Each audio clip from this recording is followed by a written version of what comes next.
Hello friends, welcome back to the channel. दोस्तों, आज की वीडियो में हम लोग रिवाइज करेंगे डेटाबेस मैनेजमेंट सिस्टम को। एक ही वीडियो में हम पूरा का पूरा डेटाबेस मैनेजमेंट सिस्टम आपको पढ़ाएंगे और साथ में आपको हर एक टॉपिक को बड़ी बारीकी से और डिटेल में आपको समझाएंगे और पीडीएफ नोट्स भी देंगे। ये चैप्टर क्लास 10 बोर्ड एग्जाम के लिए एक बहुत इंपॉर्टेंट चैप्टर है, इसीलिए इसको अच्छे से पढ़ के जाइएगा तो आपका मार्क्स बहुत अच्छा आएगा। तो चलिए बिना टाइम गवाए वीडियो को शुरू करते हैं और डेटाबेस मैनेजमेंट सिस्टम को रिवाइज करते हैं। डेटाबेस मैनेजमेंट सिस्टम के बारे में जानने से पहले हमें कुछ टर्म के बारे में जानना जरूरी है। जैसे हमारा डेटाबेस होता क्या है। अ database is the collection of inter related data. Database क्या है? हमारा कलेक्शन है किस टाइप के डेटा का? इंटर रिलेटेड डेटा का। मतलब ऐसा डेटा जिसके बीच में आपस में कुछ ना कुछ रिलेशन हो, कुछ ना कुछ कनेक्शन हो, उस टाइप के कलेक्शन ऑफ डेटा को हम क्या बोलते हैं? डेटाबेस बोलते हैं। A database is an organize collection of data. Database हमारा क्या है? एक ऑर्गेनाइज कलेक्शन है किसका? डेटा का। ऐसा डेटा जो कि हमारा ऑर्गेनाइज वे में हो उसी को हम क्या बोलते हैं? डेटाबेस बोलते हैं। अब एक टर्म आता है हमारा डेटा और इन्फॉर्मेशन। इस दोनों के बीच में हमेशा डिफरेंस पूछता है कि डेटा और इन्फॉर्मेशन के बीच में क्या डिफरेंस है, इसका क्वेश्चन हमेशा बनता है। तो डेटा का मतलब होता है ऐसा फैक्ट्स और फिगर्स जो कि अनऑर्गेनाइज्ड हो, अनमैनेज्ड हो और अनस्ट्रक्चर हो, उसको क्या बोलते हैं? हम डेटा बोलते हैं। जो भी फैक्ट्स और फिगर्स जो हमारे अनऑर्गेनाइज मैनर में होंगे उसी को हम क्या बोलेंगे? डेटा बोलेंगे। या अदर वर्ड में हम बोले तो डेटा का मतलब ये होता है जिससे आपको कोई भी मीनिंग समझ में नहीं आए उसको हम क्या बोलते हैं? डेटा बोलते हैं। और इन्फॉर्मेशन का मतलब क्या होता है? Organize, manage, structure, facts and figures are called information. और ऐसा जो कि फैक्ट और फिगर जो ऑर्गेनाइज वे में हो, मैनेज्ड वे में हो, स्ट्रक्चर्ड वे में हो, वैसे collection of facts and figures को क्या बोलते हैं? हम इन्फॉर्मेशन बोलते हैं। या फिर इन्फॉर्मेशन का मतलब होता है जिससे आपको कुछ ना कुछ मीनिंग समझ में आए उसको हम क्या बोलते हैं? इन्फॉर्मेशन बोलते हैं। तो फुल फॉर्म आप लोग ऑलरेडी जान रहे हैं डीबीएमएस का, जो होता है हमारा database management system. Database management system is a software package which is used to manage and create database. Database management system क्या है? हमारा एक सॉफ्टवेयर पैकेज है जिसका इस्तेमाल किया जाता है डेटाबेस को क्रिएट करने के लिए और डेटाबेस को मैनेज करने के लिए। डेटाबेस को मैनेज और क्रिएट करने के लिए जो सॉफ्टवेयर इस्तेमाल होता है उसी सॉफ्टवेयर को हम क्या बोलते हैं? डेटाबेस मैनेजमेंट सिस्टम बोलते हैं। फीचर्स की बात करें अगर हम डीबीएमएस की, तो DBMS acts as a middle man between the user and the database. जो हमारा डीबीएमएस है वो यूज़र और डेटाबेस के बीच में मिडिल मैन की तरह काम करता है। It shares database among multiple user. ये क्या करता है? जो भी डेटाबेस है वो मल्टीपल यूज़र के बीच में शेयर करने का काम करता है हमारा कौन? Database management system. It gets the request from the user and translate into required code. ये क्या करता है? जो भी रिक्वेस्ट है वो यूज़र से लेता है और उसको किस में ट्रांसलेट करता है? रिक्वायर्ड कोड में ट्रांसलेट करता है। तो ये तीन फीचर्स होते हैं हमारे किसके? डीबीएमएस के। सबसे पहले क्या है? ये मिडिल मैन की तरह काम करता है यूज़र्स और डेटाबेस के बीच में। दूसरा क्या है? जो भी डेटाबेस है वो मल्टीपल यूज़र के बीच में ये शेयर करता है। और तीसरा क्या है? जो भी रिक्वेस्ट है यूज़र का उसको किस में कन्वर्ट करता है? रिक्वायर्ड कोड में कन्वर्ट करता है। इंपॉर्टेंट नीड्स जान लेते हैं डीबीएमएस का।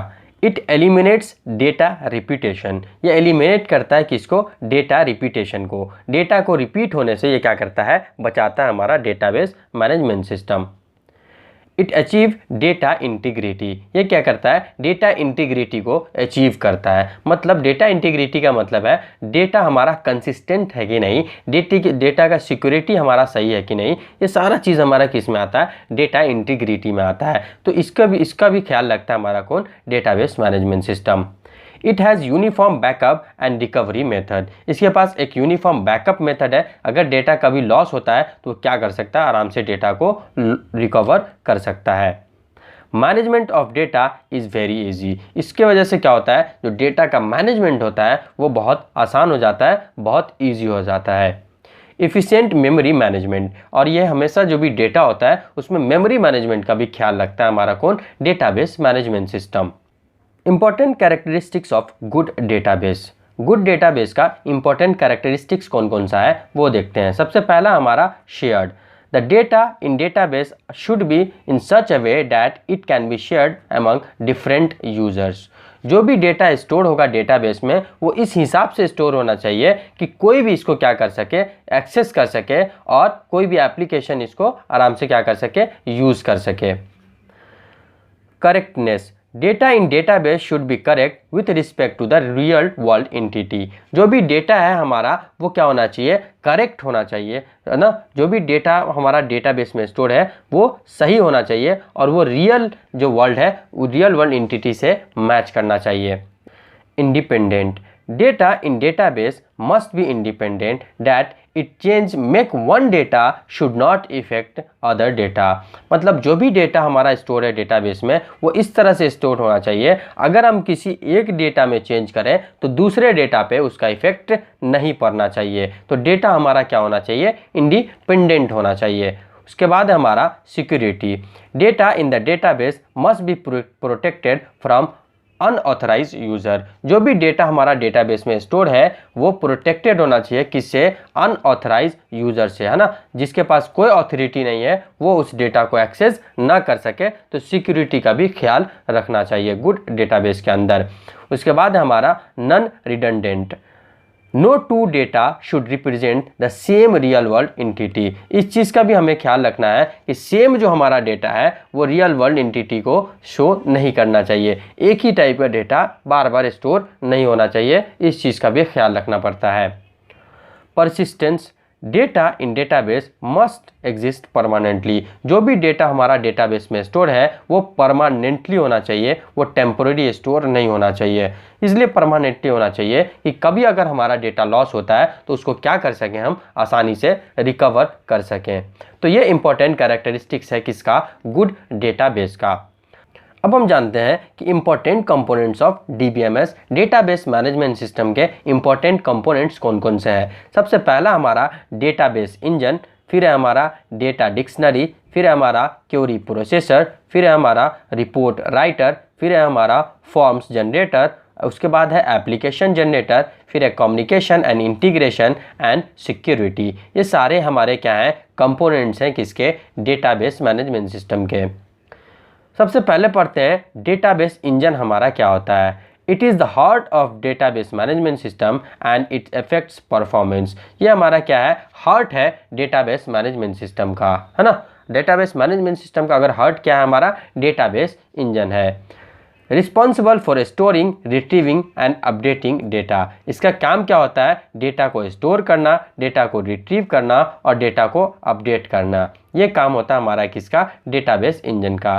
Responsible for handling large problem, और इसकी रिस्पॉन्सिबिलिटी होती है कि जो लार्ज और बिग प्रॉब्लम है उसको भी हैंडल करना डेटाबेस इंजन का ही काम होता है।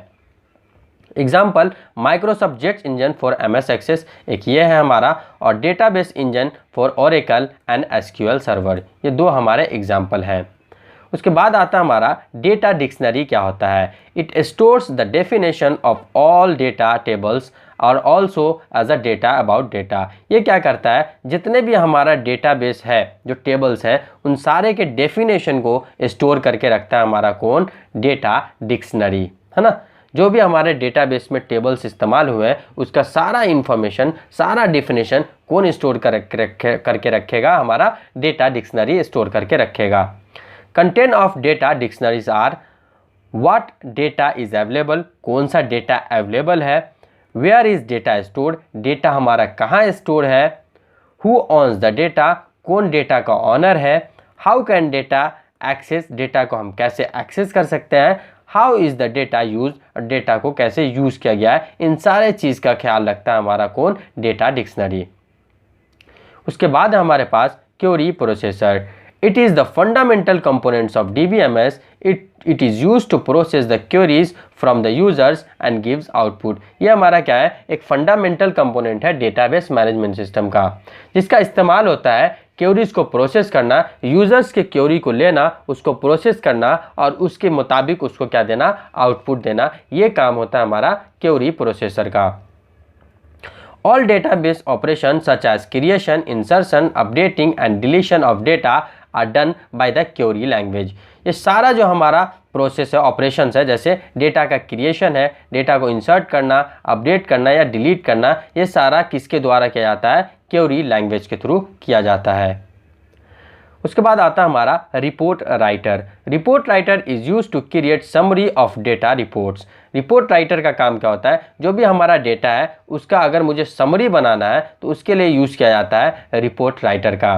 These reports are very helpful for users for taking good and timely decision. ये बहुत ज़्यादा हेल्पफुल होता है उसके लिए, उन टाइप के यूज़र के लिए जिन्हें टाइम पे डिसीजन लेना है और अच्छा डिसीजन लेना है, उसमें ये बहुत ज़्यादा क्या करता है? मदद करता है। उसके बाद हमारे पास फॉर्म जनरेटर क्या होता है?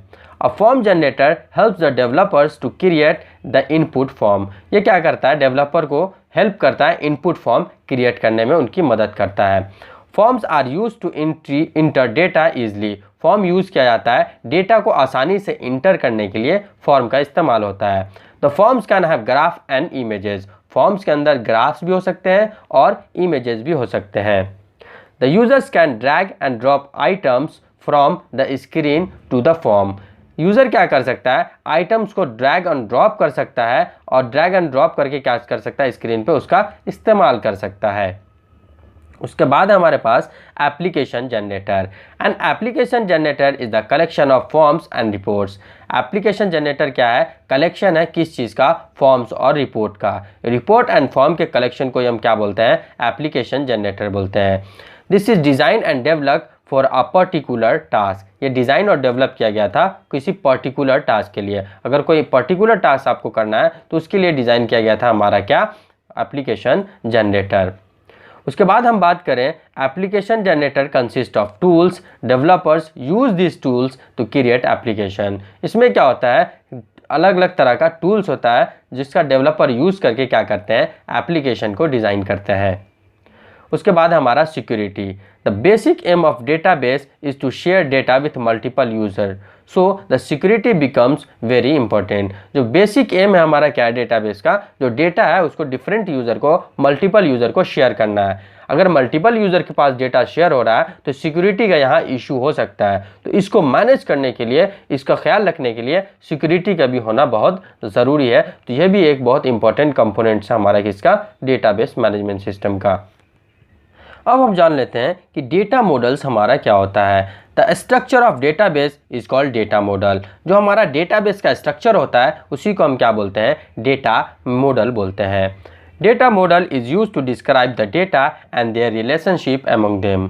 डेटा मॉडल का इस्तेमाल होता है डेटा को डिस्क्राइब करने के लिए, डेटा और डेटा के बीच में क्या रिलेशनशिप है उसको डिस्क्राइब करने के लिए डेटा मॉडल्स का इस्तेमाल किया जाता है। डेटा मॉडल बेसिकली तीन तरह का होता है। एक होता है हमारा हायरार्किकल डेटा मॉडल, एक होता है हमारा रिलेशनल डेटा मॉडल और एक होता है हमारा नेटवर्क डेटा मॉडल। सबसे पहले हम देखते हैं कि हायरार्किकल डेटा मॉडल हमारा होता क्या है। The data model represent database as a tree structure. ये क्या करता है? डेटा को रिप्रेजेंट करता है किस तरह से? ट्री के स्ट्रक्चर से रिप्रेजेंट करता है। ऐसे डेटा मॉडल को हम क्या बोलते हैं? हायरार्किकल डेटा मॉडल बोलते हैं। In this data model, data are organized as a record and the records are stored from top to bottom as a tree. इसमें क्या होता है? जो भी हमारा डेटा है वो ऑर्गेनाइज किया जाता है किस तरह से? रिकॉर्ड की तरह। और इसको स्टोर कहाँ से किया जाता है? टॉप से लेके बॉटम तक इसको स्टोर किया जाता है। Etch level of tree structure contain a raw of records. जितने भी हमारे ट्री स्ट्रक्चर लेवल्स हैं, ये एक लेवल हो गया, ये एक लेवल हो गया, ये एक लेवल हो गया, सब में अलग अलग क्या होते हैं? उनके रॉ होते हैं, अलग अलग उनके डेटा होते हैं।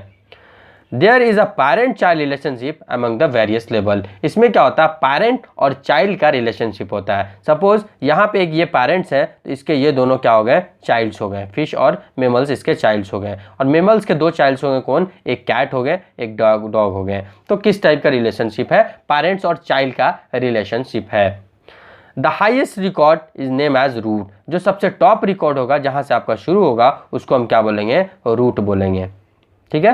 तो ये देखिए आपको एनिमल है, फिश है और मैमल्स है। फिश हमारा मैरीन टाइप का भी हो सकता है और फ्रेश वाटर में भी हो सकता है। मैमल्स में हमारे डॉग भी हो सकते हैं, कैट भी हो सकते हैं। तो ये मॉडल हमारा ट्री स्ट्रक्चर का है जिसको हम क्या बोलते हैं? हायरार्किकल डेटा मॉडल बोलते हैं।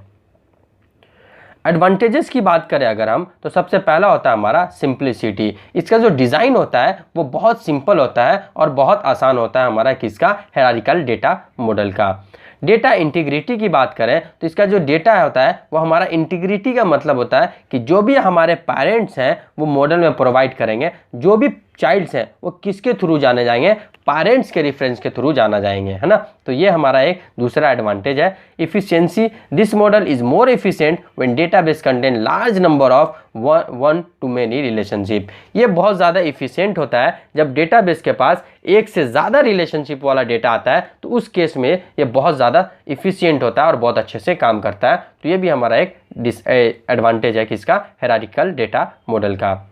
अगर हम इसके डिसएडवांटेज की बात करें, the designer should very good knowledge in implementing this model. Designer के पास बहुत अच्छा नॉलेज होना चाहिए इस मॉडल को डिज़ाइन करने के लिए। Maintenance is very difficult. अगर हम बात करें हायरार्किकल डेटा मॉडल का, तो इसका मेंटेनेंस क्या होता है, बहुत ज़्यादा हाई होता है। प्रोग्रामिंग इज़ वेरी कॉम्प्लेक्स, और प्रोग्रामिंग जो होती है इसकी बहुत ज़्यादा कॉम्प्लेक्स होती है। दूसरा हमारा relational data model. This model represent the database as a collection of relations. ये क्या करता है, जो डेटा है हमारा उसको किस तरह से रिप्रेजेंट करता है, रिलेशनशिप के थ्रू प्रेजेंट करता है। Etch relationship is a table with raw and column. जो भी रिलेशनशिप होता है वो हमारा किसके थ्रू होता है, रॉ एंड कॉलम के थ्रू होता है। Table represent enables the user to understand the content of the database. The user can query the database using simple language. ये क्या करता है, इनेबल्स करता है यूज़र को कि जो भी कंटेंट है हमारा डेटाबेस में उसको अंडरस्टैंड करे, और उसके लिए क्या करता है, वो एक सिंपल लैंग्वेज प्रोवाइड करता है जिसके थ्रू यूज़र्स क्या कर सकते हैं, उसको समझ सकते हैं। तो ये आप एग्जाम्पल देख सकते हैं। इसमें क्या है, etch raw of data in a table called tuple. जितने भी रॉ हैं यहाँ, है ना, जो भी रॉ हैं ये हमारे रॉ हैं। ये रॉ हमारे क्या कहलाते हैं, जो भी डेटा है वो हमारे रॉ भी कहलाते हैं, उसको आप टपल्स भी बोल सकते हैं। तो टपल्स अगर आपको बोलता है तो वो आप एग्जाम यही लिखिएगा, etch raw of data in the table is called tuple. अगर फील्ड बोलता है तो जितने भी कॉलम होते हैं उसको हम फील्ड बोलते हैं और एट्रीब्यूट भी बोलते हैं। तीसरा टाइप है हमारे पास network data model. This model represent the database as a graph. Each nodes of the graph is represented as a record. इसमें क्या होता है, जो भी हमारा ग्राफ है वो किस तरह से रिप्रेजेंट किया जाता है, एज अ ग्राफ की तरह रिप्रेजेंट किया जाता है। The nodes are connected based on relationship. The nodes जो भी कनेक्टेड होता है वो एक रिलेशनशिप के बेसिस पे एक दूसरे से आपस में कनेक्टेड होता है। The relationship between records is done by the mean of set type. जो भी हमारा रिलेशनशिप होता है रिकॉर्ड के बीच में वो किसके थ्रू होता है, सेट टाइप के थ्रू होता है। अब सेट टाइप हमारा क्या होता है, it is the description of one to many relationship among two records. ये क्या होता है, एक से ज़्यादा अगर रिलेशनशिप है दो रिकॉर्ड के बीच में तो उसी को हम क्या बोलते हैं, सेट टाइप बोलते हैं। इस set type definition has 3 element. सबके पास 3 एलिमेंट होगा ही होगा। सबसे पहले name of the set type का नेम होगा, उसके बाद उसका ऑनर कौन है वो होगा, उसके बाद उसमें मेंबर कौन कौन से हैं वो होगा। ये 3 चीज़ तो होगा ही हमारा किसके पास, सेट टाइप के पास। आप देख सकते हैं यहाँ हमारा स्टोर है, ये हमारा मैनेजर है, राइट। तो आप देख सकते हैं स्टोर के अंदर 3 है, कस्टमर भी है, एक मैनेजर भी है, एक सेल्समैन में है, लेकिन ऑर्डर के बीच में सबका अलग अलग रिलेशन है। कस्टमर का ऑर्डर से अलग रिलेशन है, मैनेजर का अलग रिलेशन है और सेल्समैन का अलग रिलेशन है। तो ऐसे ही रिलेशन को हम क्या बोलते हैं, नेटवर्क डेटा मॉडल बोलते हैं। अब हम बात करते हैं स्ट्रक्चरल क्वेरी लैंग्वेज, जो कि हमारा एक नॉन प्रोसीजरल लैंग्वेज है। इसके 4 टोटल लैंग्वेज है, जिसमें है सबसे पहले हमारा DDL, जिसका फुल फॉर्म होता है डेटा डेफिनेशन लैंग्वेज। ये लैंग्वेज किस लिए यूज़ होता है, use to design and destroy database. Database को डिज़ाइन और डिस्ट्रॉय करने के लिए जो लैंग्वेज यूज़ होता है वो होता है हमारा डेटा डेफिनेशन लैंग्वेज। इसमें 3 क्वेरी हमारे पास क्रिएट कर सकते हैं, इससे आप टेबल को जनरेट कर सकते हैं। अलर्ट से क्या कर सकते हैं, आप टेबल को मॉडिफाई कर सकते हैं। ट्रंकेट से क्या कर सकते हैं, टेबल के अंदर जितने भी डेटा है एक टाइम में आप क्या कर सकते हैं, रिमूव कर सकते हैं। ड्रॉप से क्या कर सकते हैं, परमानेंट डिलीट कर सकते हैं डेटा को, कहाँ से, टेबल से। रीनेम से क्या कर सकते हैं, आप डेटा का आइडेंटिटी जो हमारा टेबल है उसके आइडेंटिटी को चेंज कर सकते हैं। दूसरा लैंग्वेज हमारे पास DCL। Full form of DCL is data control language. Use to control the access data store in database. इसका काम होता है उसको कंट्रोल करना, जो भी हमारा डेटा स्टोर है उसके एक्सेस को कंट्रोल करने का काम होता है किसका, डेटा कंट्रोल लैंग्वेज का। इसमें दो होते हैं हमारे, ग्रांट होता है, एक रिवोक होता है। ग्रांट का मतलब होता है कि आप परमिशन दे दिए उसको, और रिवोक का मतलब क्या होता है, जो परमिशन है वो आप डिनाई कर दिए, उसको परमिशन नहीं दिए। तीसरा होता है हमारे पास DML. Full form of DML is data manipulation language. It allow you to insert, delete and update data in database. ये क्या करता है, आपको अलाउ करता है कि आप डेटा को इंसर्ट करें, डिलीट करें और अपडेट करें डेटाबेस में। वो फंक्शन प्रोवाइड करता है हमें कौन, डेटा मैनिपुलेशन लैंग्वेज। इसमें तीन होते हैं, आप डेटा को इंसर्ट कर सकते हैं, रिकॉर्ड को इंसर्ट कर सकते हैं टेबल में, आप रिकॉर्ड को डिलीट कर सकते हैं टेबल में, और रिकॉर्ड को अपडेट कर सकते हैं किसमें, टेबल के अंदर। उसके बाद आप सिलेक्ट कर सकते हैं, एक्सट्रैक्ट कर देते हैं डेटा फ्रॉम टेबल, टेबल से आप डेटा को एक्सट्रैक्ट भी कर सकते हैं। चौथा लैंग्वेज हमारे पास TCL। Full form of TCL is transaction control language. जो हमारा TCL का फुल फॉर्म होता है वो होता है हमारा transaction control language. TCL is used to manage transaction the database. जो भी हमारा डेटाबेस में ट्रांजैक्शन होता है उसको मैनेज करने के लिए TCL का इस्तेमाल होता है। रोल बैक और सेव पॉइंट। रोल बैक का मतलब रिवर्स योर कॉम, आपको रिवर्स अगर करना है उसको तो उसके लिए होता है, और टेम्पोररी अगर स्टोर करना है तो उसके लिए सेव पॉइंट होता है। अब हम पढ़ते हैं कि RDBMS हमारा होता क्या है। RDBMS का फुल फॉर्म होता है relational database management system. RDBMS is the database management system that is based on the relational model। RDBMS हमारा क्या है, एक ऐसा डेटाबेस मैनेजमेंट सिस्टम है जो कि रिलेशनल डेटा मॉडल पे बेस्ड होता है। In relational data model of database all data is represented in terms of tuples grouped into relationship. जो हमारा डेटा होता है वो किस तरह से रिप्रेजेंट होता है, इन टर्म्स ऑफ टपल, मतलब रॉ के फॉर्म में हमारा ये क्या होता है, रिप्रेजेंट होता है। और सारा जो डेटा टेबल में स्टोर होता है वो किस तरह से होता है, एज अ ग्रुप की तरह स्टोर होता है।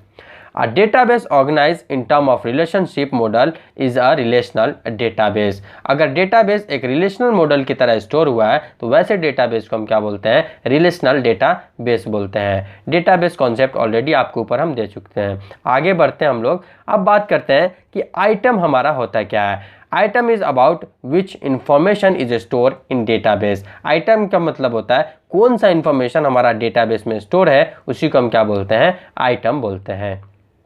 फील्ड की बात करें, each question that we asked about our item. Item के बारे में अगर हम जो भी क्वेश्चन पूछते हैं उसको हम क्या बोलते हैं, फील्ड बोलते हैं। रिकॉर्ड क्या होता है, set of information store in your database. जो भी इंफॉर्मेशन आपके डेटाबेस में स्टोर है उसी को हम क्या बोलते हैं, रिकॉर्ड बोलते हैं। वैल्यू क्या होता है हमारा, value is the actual text number that you put in while adding information to your database. ये क्या होता है, हमारा टेक्स्ट और नंबर होता है, आप वो उस टाइम डाल होता है जिस टाइम आप क्या होते हैं, इंफॉर्मेशन को ऐड कर रहे हैं अपने डेटाबेस में। की फील्ड हमारा क्या होता है, ऐसा वैल्यू जो यूनिक आइडेंटिफाई करे रिकॉर्ड को, कि कौन सा रिकॉर्ड कौन सा है, उसका अलग से यूनिक नंबर हो या अलग से यूनिक की हो, वैसे हम क्या बोलते हैं उसको, की फील्ड बोलते हैं। अब हम बात करते हैं how data is organize in RDBMS। RDBMS के अंदर डेटा को कैसे ऑर्गेनाइज किया जाता है।